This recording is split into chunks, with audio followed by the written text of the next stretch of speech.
তো বন্ধুরা, এটা আমার বাড়ির আবলুক পাড়ার দুটো বাচ্চা। 2 থেকে 3 পর হয়ে গেছে এখন। তো কোয়ালিটিটা দেখো, সামনেরটা হচ্ছে মা আর পেছনের দুটো হচ্ছে ওরই বাচ্চা। পুরো একদম সেম কোয়ালিটির, একদম সেম টাইপের বাচ্চা বেরিয়েছে। দেখো,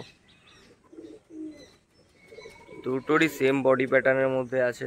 কেমন লাগছে বাচ্চা দুটো একটু কমেন্ট করে বলো। চলো দেখি, তোমরা একটু একটু এই সাইডে যাও, দেখি একটু।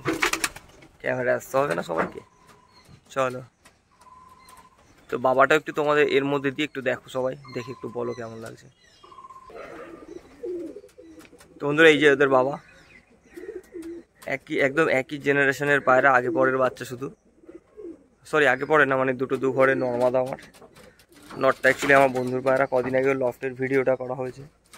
তো নটটা শাকদুম আর মাদাটা আমার শাকদুম আছে। তো ওই জন্য নটটা আমাকে দিয়েছে ব্রিডিং করার জন্য। এটা রাজার ঘরেরই পায়রা, নর পায়রাটা। বাট পায়রা সব সেমই লাইনের পায়রা, একদম নাসিমানসির ঘরের জেনারেশনের পায়রা। এগুলোতে ভাঙানো নেই একটু। তো পায়রাগুলো কেমন লাগছে কমেন্ট করে জানিও বন্ধু। নটটা একদম এক ঘর, আর আমার মাদার সঙ্গে জোড়াটাও খুব সুন্দর বসেছে। এবার বাচ্চা করা হয়েছে, বাচ্চা কতটুকু কি রেজাল্ট দেয় সেটা ব্যাপার। অ্যাকচুয়ালি জেনারেশন ওয়াইজ তো পায়রা 6-7 ঘন্টা কোনো ব্যাপার থাকে না, বাকিটা দেখা যাক।